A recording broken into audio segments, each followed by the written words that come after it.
مشوك الدمعة. البنة تاعو ما نقدرش نوصفها لكم حتى تجربوه وتعرفوا على واش راني نهضر. لازم عليكم في هذا العيد تجربوا لانه حاجه جديده وبنتو ما شاء الله. ما تنساوش تشتركوا في قناتي سبيسيال كويزين دي زاد باش يوصلكم كل جديد.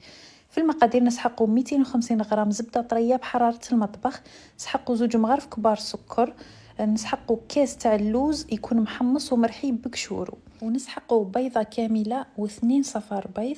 البياض راح نستعملوه من بعد.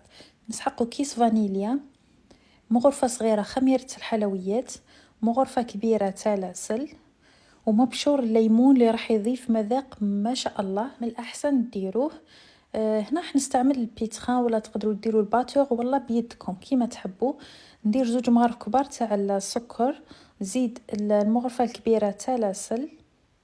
شوفوا هنا راح يستعملوا يدهم يديروا ويخلطوا بالحاجه، يسبقوا يخلطوا السكر ومن بعد البيض، ولا يديروا الباتور ولا البيتخان يديروا كلش ضربه واحده. انا درت البيض ودرت رشه الملح ما تنساوهاش، ونخلطهم ومن بعد ندير اللوز والمبشور ليمون. تخليوه حتى لهذا المرحله باش ما يروحش الجو تاعو، مع الاخر يبقى الجو تاعو قوي.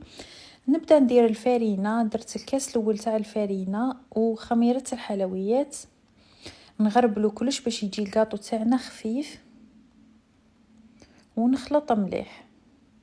هنا كملت الكاس، هذا الكاس الاول. نزيد لكم الكاس الثاني، على بالي بكم تحبوا الحاجه بالكاس، على ذيك راني ندير لكم يعني بالتقريب. كملت الكاس الثاني كامل. هنا جبت نص كاس، كلش دات لي 2.5 كيسان. نتوما قادره ديرلكم كثر ولا قل على حسب الفرينه تاعكم. المهم العجينه تاعكم لازم تكون طريه بهذا الشكل، بصح ما تلصقش بزاف في اليد، لازم تكون يعني متماسكه وشي خليوها طريه. نغطيوها ونجي لهنا. جبت كميه تاع اللوز يكون محمص ومرحي في الخشين بقشوره. انا صفيته هذاك البودره خدمت به في العجينه، والخشين هذا حرمت فيه. ونجيبوا بياض البيض وحبات تاع اللوز ولي كيسات اللي حنطيبوا فيهم. جبت الميزان راح ندير وزن كل حبه 30 غرام. حتجيكم حبه متوسطه يعني ما هي كبيره بزاف ما هي صغيره بزاف. انا نشتي المشوك دائما نشكلو هكذا كامل باش تجيني الخدمه سهله. هنا نجيو لطريقه التشكيل. تحكموا تشكلوها كيما التشارك، ديروا هذاك الشكل، تغطسوها في بياض البيض وديروها في اللوز، ولا تقدروا تستبدلوه بالكاوكاو ثاني نفس الشيء. هنا ديروا بالطريقه اللي راكم تشوفوا فيها. تقدروا ديروا كاوكاو مرحي في العجينه وترمدوه في الكاوكاو ثاني مرحي في الخشين. هنايا نحكموا حبه تاع اللوز غطسوها في بياض البيض وحطوها في النص بالشكل هذا ونديروها في الكيسات.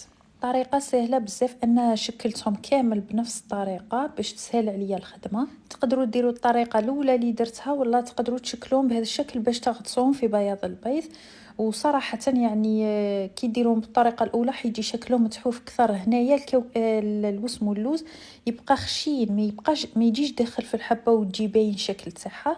بعد ما كملتهم كامل ندخلهم يطيبوا على 180 درجه الفرن شاعل غير من التحت. بعد ما يتحمروا لكم من التحت شعلوا لهم يديو تحميره من الفوق، وبعد ما تخرجوهم من الفرن ديريكت تعسلوهم. العسل من الاحسن يكون شوي خفيف، ما يكونش ثقيل بزاف باش ما يشربوا لكمش بزاف. انا كنت دفيته شويه طلق روحه وخليته يبرد، يعني راه هنا سائل شوي مش عاقد بزاف. بعد ما تعسلوهم كامل، اللي يحب يدير لهم تعسيله مره اخرى يدير، واللي يحب يخليهم يخليهم. وشوفوا النتيجه الروعه اللي تحصلنا عليها. على بالكم واحد الكاطو ما شاء الله بزاف بنين معسل حتى للقلب. جربوه ماكمش حتندموا، وما تنساوش تخليوا لي رايكم في التعليقات. وبسلامه.